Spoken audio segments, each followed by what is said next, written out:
Water scarcity एक बहुत बड़ा ग्लोबल चैलेंज है 21वीं सदी का। जैसे पॉपुलेशन बढ़ रही है और क्लाइमेट चेंज इंटेंसिफाई हो रहा है, बहुत से नेशंस के लिए रिलायबल और सस्टेनेबल वाटर सप्लाई सिक्योर करना एक मुश्किल काम बन गया है। लेकिन इसमें कुछ नेशंस ने सक्सेसफुली ये चैलेंज टैकल किया है और उनमें इजराइल एक ग्लोबल लीडर है। इजराइल असल में एक डेजर्ट है और 1948 में एस्टैब्लिशमेंट के समय से ही यहां क्रॉनिक वाटर शॉर्टेज था। लेकिन आज बिलीव इट और नॉट, इजराइल 20% ज्यादा वाटर प्रोड्यूस करता है देन व्हाट इट नीड्स। न सिर्फ इसने अपना वाटर क्राइसिस सॉल्व किया, बल्कि वाटर टेक्नोलॉजीज एक्सपोर्ट भी करता है दुनिया भर में। यह सब पॉसिबल हुआ एक super ambitious water infrastructure project की वजह से, जो इनोवेशन और रेजिलियंस का सिंबल बन गया है। आज हम बात करेंगे इजराइल के इनक्रेडिबल वाटर हाईवे की, उसकी हिस्ट्री, डिजाइन, चैलेंजेस और ग्लोबल इंपैक्ट के बारे में। और हां, don't forget to hit that subscribe button और वीडियो को लाइक करो, क्योंकि यह बेस्ट वे है चैनल को सपोर्ट करने का। ऑरिजिन्स ऑफ द प्रोजेक्ट सुनो।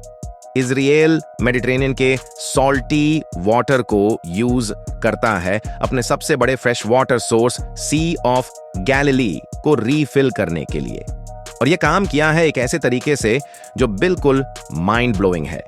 वाटर को डीसैलिनेशन प्लांट्स में फिल्टर किया जाता है मेडिटेरेनियन कोस्ट पर, और फिर ट्रांसपोर्ट किया जाता है सी ऑफ गैलिली तक, जो नॉर्थ में है। यह इतना इफेक्टिव है कि न सिर्फ इजराइल का वाटर क्राइसिस सॉल्व हो गया, बल्कि सरप्लस वाटर बनता है जो नेबरिंग कंट्रीज को भी दिया जाता है।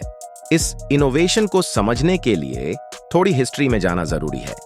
1950 के दशक तक इजराइल में वाटर शॉर्टेजेस क्रिटिकल लेवल पर पहुंच चुके थे, जो कंट्री के डेवलपमेंट और एग्रीकल्चर के लिए थ्रेट बन रहे थे।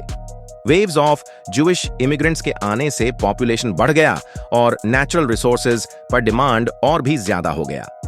हालात ने तुरंत और इनोवेटिव सॉल्यूशंस मांगे। 1937 में एक ब्रिटिश इंजीनियर वॉल्टर क्ले लाउडरमिल्क ने आइडिया दिया था जॉर्डन रिवर और उसके ट्रिब्यूटरीज का वाटर डाइवर्ट करने का, नॉर्थ से साउथ के सूखे नेगेव डेजर्ट तक। वर्ल्ड वॉर II और जियोपॉलिटिकल टेंशंस की वजह से यह प्रोजेक्ट होल्ड पर चला गया, लेकिन इसने फाउंडेशन रखा फ्यूचर के लिए।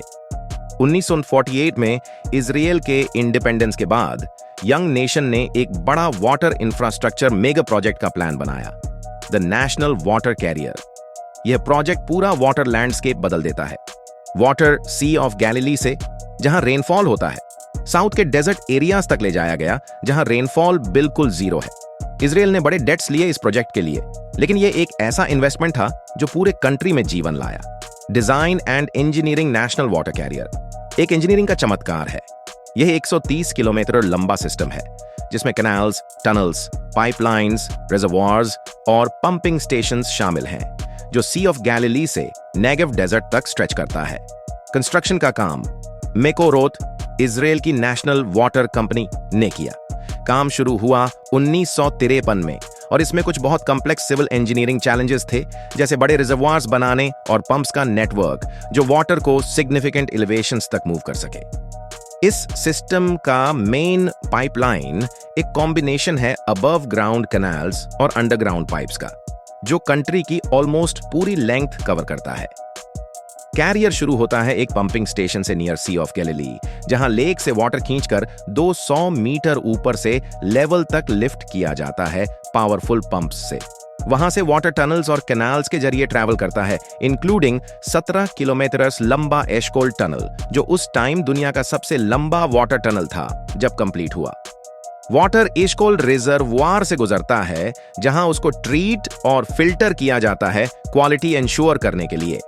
फिर यह साउथ की तरफ जाता है, कंट्री के सेंट्रल प्लेन से होता हुआ नेगेव डेजर्ट तक। इसमें अलग अलग ब्रांच लाइंस भी हैं, जो सिटीज, टाउन्स और एग्रीकल्चरल सेटलमेंट्स को वाटर सप्लाई करती हैं। इंजीनियरिंग कॉम्प्लेक्सिटी के साथ सी ऑफ गैलिली के इकोलॉजिकल बैलेंस को मेंटेन करना भी जरूरी था। सिस्टम को डिजाइन किया गया था ताकि लेक के नेचुरल रिजर्व्स खत्म ना हो। प्रोजेक्ट कंप्लीट हुआ जून 1964 में 420 मिलियन इजरायली लीरा के कॉस्ट पर, जो उस समय $112 मिलियन था। आज के हिसाब से लगभग 1 अरब 1 crore dollar. Water surplus and allocation. जब नेशनल वाटर कैरियर इनॉग्रेट हुआ, 80% पानी एग्रीकल्चर के लिए और 20% ड्रिंकिंग वाटर के लिए एलोकेट किया गया। समय के साथ ड्रिंकिंग वाटर की डिमांड बढ़ती गई और 1990 के शुरुआती सालों तक यह कैरियर इजराइल के हाफ ड्रिंकिंग वाटर सप्लाई कर रहा था।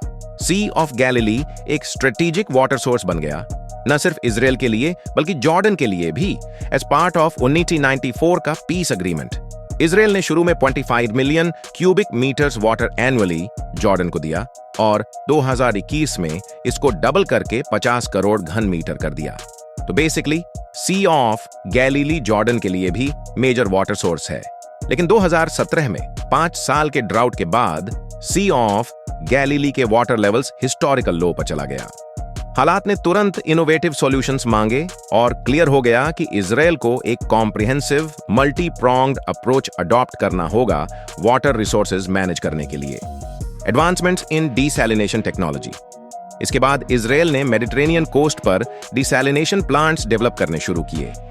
डिसैलिनेशन में सी वाटर से सॉल्ट्स और मिनरल्स रिमूव करके उसको ड्रिंकिंग, एग्रीकल्चर और इंडस्ट्रियल यूज के लिए सूटेबल फ्रेश वाटर बनाया जाता है।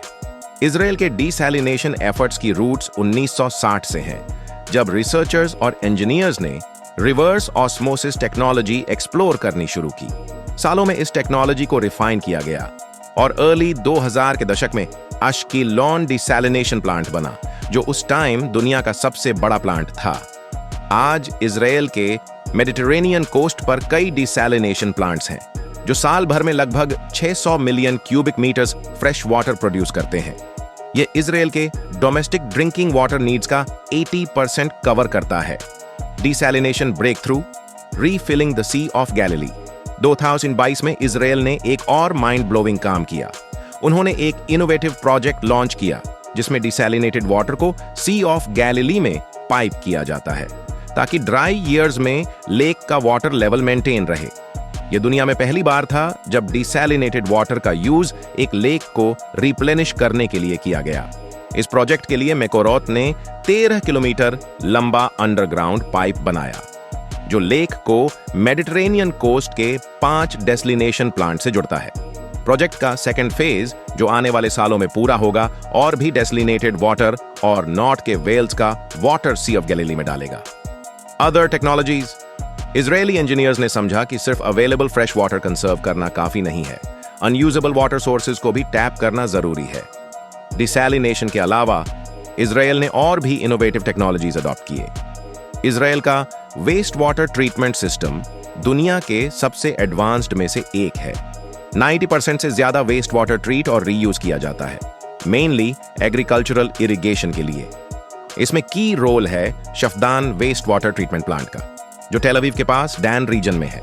ट्रीटेड वाटर को नेगेव डेजर्ट में पंप किया जाता है क्रॉप्स इरिगेट करने के लिए, जिससे सूखे रीजन्स में भी एग्रीकल्चर सस्टेन होता है। इजराइल ने ड्रिप इरिगेशन टेक्नोलॉजी भी अडॉप्ट की है, जिसमें वाटर धीरे धीरे क्रॉप्स के रूट्स तक ट्यूब्स, वाल्व्स और ड्रिपर्स के जरिए दिया जाता है। इससे इवेपोरेशन का लॉस नहीं होता और प्लांट्स 95% वाटर अब्सॉर्ब कर लेते हैं। ड्रिप इरिगेशन से फार्म्स को कम वाटर एलोकेट करके भी एग्रीकल्चरल आउटपुट मेंटेन किया जा सकता है। Future outlook. इजराइल अपने वाटर कंजर्वेशन पोर्टफोलियो को कंटिन्यूअसली इंप्रूव कर रहा है, बेटर फिल्ट्रेशन, प्रोडक्शन कैपेसिटीज और रीजनल एग्रीमेंट्स के साथ। यह चीज इजराइल के वाटर कंजर्वेशन प्रोग्राम को दुनिया से अलग करती है। इजराइल के एक्सपीरियंस से वाटर स्कैर्सिटी से जूझ रहे नेशंस को बहुत कुछ सीखने को मिलता है।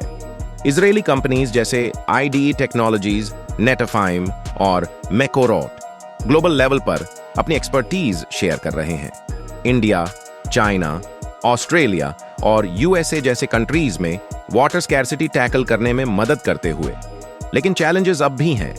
क्लाइमेट चेंज मिडिल ईस्ट में वाटर स्कैर्सिटी को और बढ़ा सकता है, विथ मोर फ्रीक्वेंट और सिवियर ड्राउट्स। जॉर्डन रिवर जैसे शेयर्ड वाटर रिसोर्सेज पर रीजनल जियोपॉलिटिकल टेंशंस भी फ्यूचर वाटर सिक्योरिटी को मुश्किल कर सकते हैं। इन चैलेंजेस से निपटने के लिए इजराइल रिसर्च और डेवलपमेंट में इन्वेस्ट कर रहा है। न्यू टेक्नोलॉजीज जैसे solar powered desalination, atmospheric water generation और more efficient waste water treatment methods explore कर रहा है। दोस्तों, उम्मीद करते हैं आपको हमारा ये वीडियो पसंद आया होगा।